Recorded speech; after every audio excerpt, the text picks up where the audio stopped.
Hello everyone and welcome back to Bandai Product and Figure Review. We have a really cool build video today and we're going to be looking at is one of the first kind of LED lighting kits that I have actually done, and it's dealing with the Mobile Suit Gundam RXO Gundam Unicorn Ver.Ka mode MG Extreme. So this just came out only about, I think, in 2020.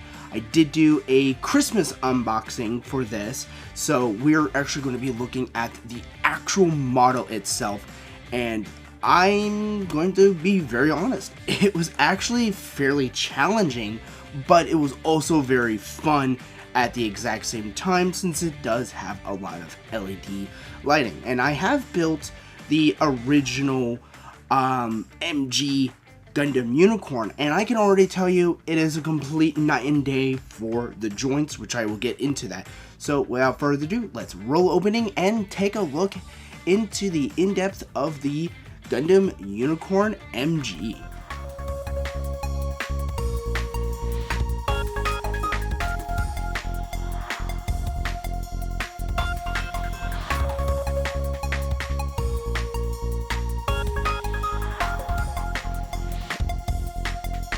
So as we can see, this is the completed Unicorn Gundam in its non-transformed version. So as we can see, it is really well designed, and I have its blaster and it has its rifle. It doesn't have a shield because I have it kind of already set up with something else, so we will be actually looking at that later in the video. But the thing that I liked about this is this does actually light up, so we will actually see that as well. But the articulation for them are fairly good with its articulation, regardless of the fact that it actually has LED wires and stuff like that. It's not really encompassing the articulation features, such as with the arms being able to go forward and back. The head can rotate fairly nicely, and the legs itself can move fairly good with decent articulation. So with the fact that it has such good articulation, it is a really sound kit. So do forgive, I have it's one of its blaster packs kinds of pops off.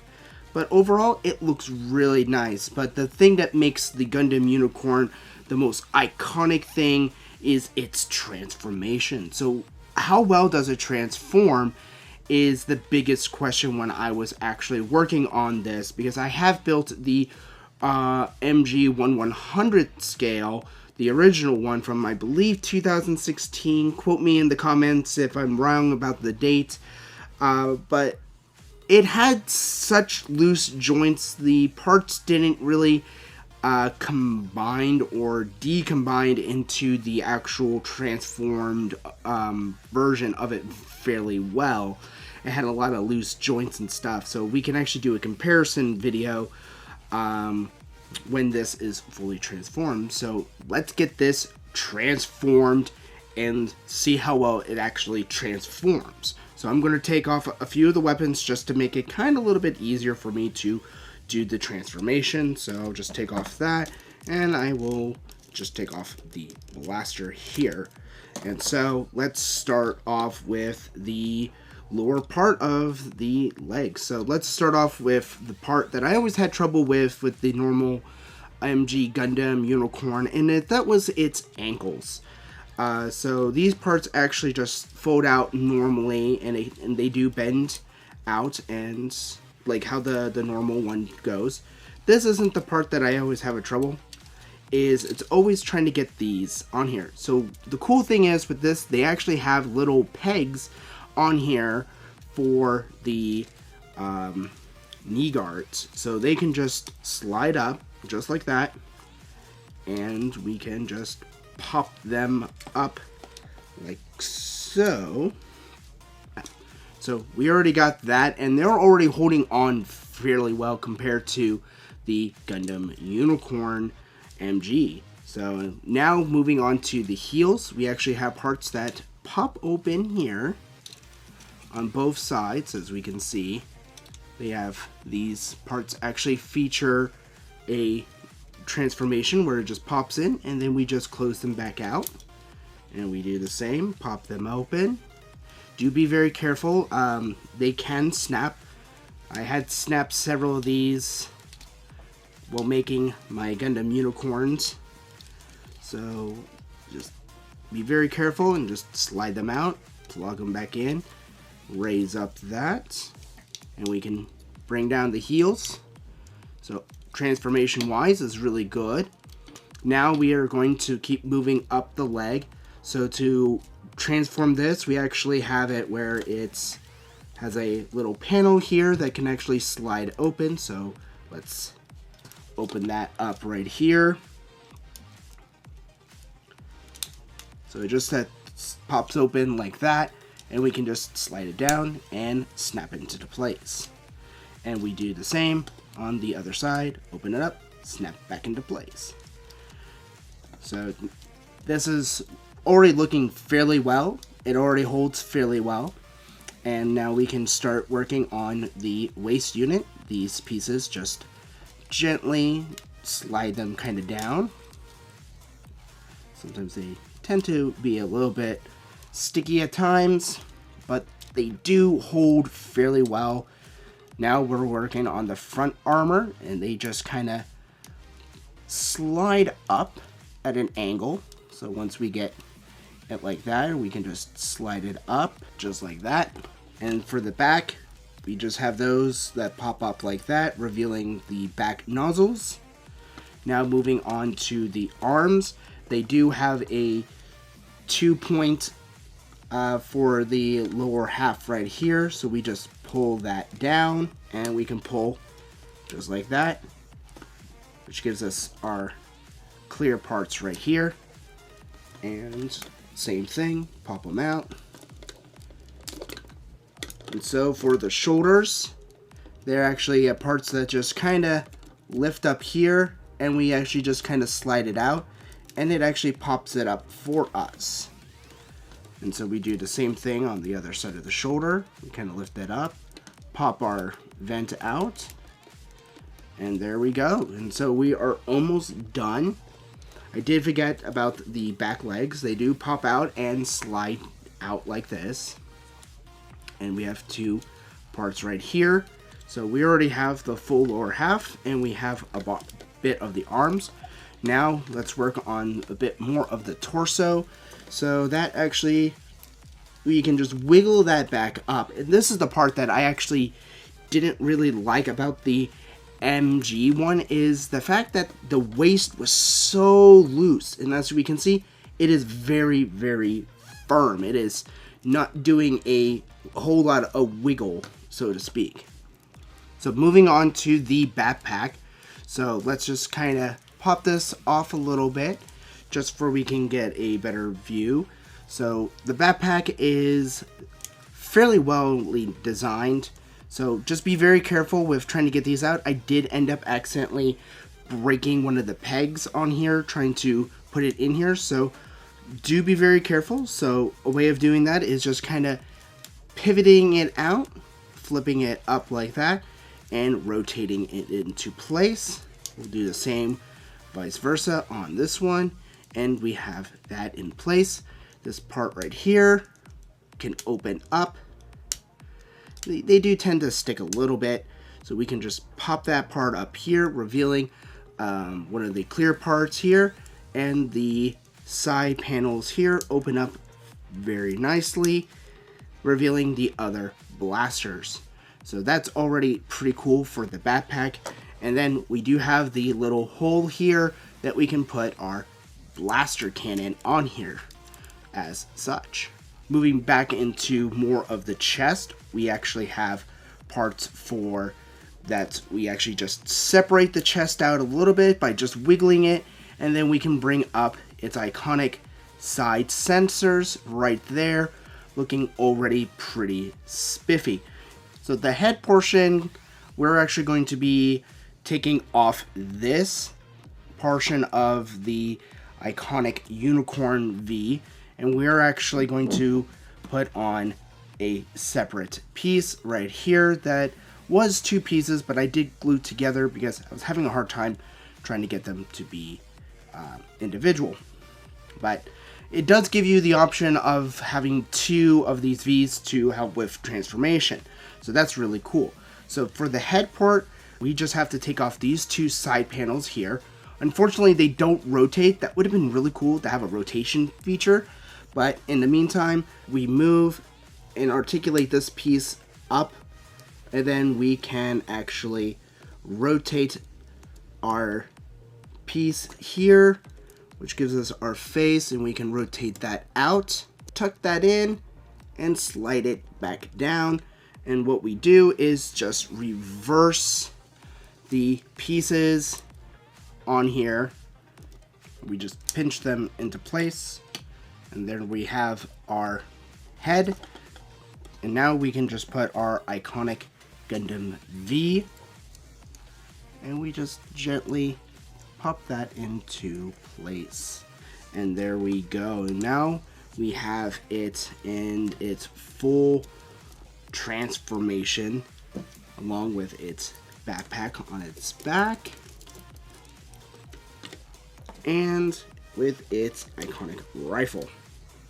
So we're not actually done just yet. There is still a lot of cool things with this, and that is that it comes with its own hangar bay. So let's actually take a look at that with it combined.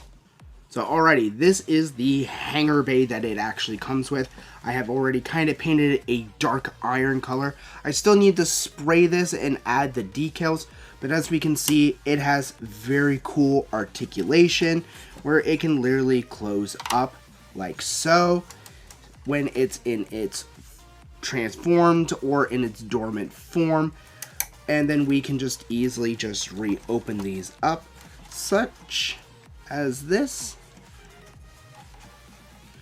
And the cool part is when I was trying to put this guy in, I was really struggling trying to get him in here with this whole hanger. The cool thing is that this is actually detachable. So as you can see, it is a detachable hangar bay. So that is really cool. So I can actually take and put him in here. And this is actually where the cool part comes in, is that this is an LED light kit. So during that whole transformation, this would have been changing colors. So to put him on his stand, let's just take off his rifle his blaster real quick. And as we can see, there is a spot here for a bunch of pins and stuff like that it may be hard to see, but there are electrical pins right there. So this actually just attaches right onto here. So let's just gently slide this guy right onto the little thing here. And now we have him connected to the stand for the LED light kit. So you can start doing some pretty cool poses with him kind of coming out of the hangar and with it being like a floating thing. This is already looking really cool, especially when we add the hangar bay around him, looking like he's just coming out of the hangar and ready to go into combat, as we can see here. And this is actually another kind of cool thing, and this is why you haven't seen the iconic shield. It comes with 3 shields with the miniguns on there. So as we can see here, this is actually them, and it has those iconic miniguns on here. And so the shields actually are really nice. They are, again, another translucent clear plastic. So these actually do light up as well. So this is actually a pretty cool kit with all of this added on here. So to actually turn this little bad boy on, there's actually a nice little hidden thing underneath the stage or the base right there that allows you to turn on and off the model. And all you have to do is flip the on switch, and as we can see, the eyes light up. And this is actually the cool part, is that it actually has two colors on here. As we can see, it's glowing red right now. So if I press the right one, this should strobe and actually start to turn green. But I believe I just have it on the red one. So let's do that. So now it has its green eyes. Now it's powering up. And we'll just give it a little bit of time. It should start strobing. As you can see, it's kind of strobing, so I'll probably speed up a little bit. And there, it turns green. And as we can also see that the shields have also turned green for the Awakened Gundam Unicorn. So this is actually pretty cool. And it actually cycles through this for a good little while. So these are really cool action accessories to make this a really cool kit. Especially these are articulated, so you can actually move this kind of around, change the angle of this, and it also can detach from here because all it is it's attached to this one little piece. This can separate and just be individual shields. So this is already looking like a phenomenal kit. So would I recommend this kit for people? If you're a Gundam Unicorn fan, most definitely. If you're just starting out, this one's a little bit more of an advanced kit. Alrighty everyone, that is going to conclude this build review of the Gundam Unicorn. This was a phenomenal kit. This was a really pretty good sized kit, in all honesty, with the amount of gimmicks, attention to detail, and by far the best articulation that I have actually built with the Ver.Ka Gundam Extreme. So this was a little pricey for what it was, but what it comes with is tremendously. It comes with the 3 shields with the miniguns each, and this cool iconic hangar bay that I still have a whole decal sheet that I need to put on this, and along with the Gundam Unicorn. The only downside to this is there is not a lot of stickers. It's not very sticker heavy. It is more decal heavy. So just be prepared if you wanted to give it all the cool decals and stuff like that. You're going to have to put the water slides on. Other than that, this is a fabulous kit, and you can just build as is, along with or without the LED light kit, because it does allow you to do both. But I recommend being careful and do the LED light kit because it's so much fun to see this thing constantly turn on and off, and going from its red destroyer mode to the green awakened mode, especially that it lights up on the shields. So until next time, I'll see you guys in the next episode.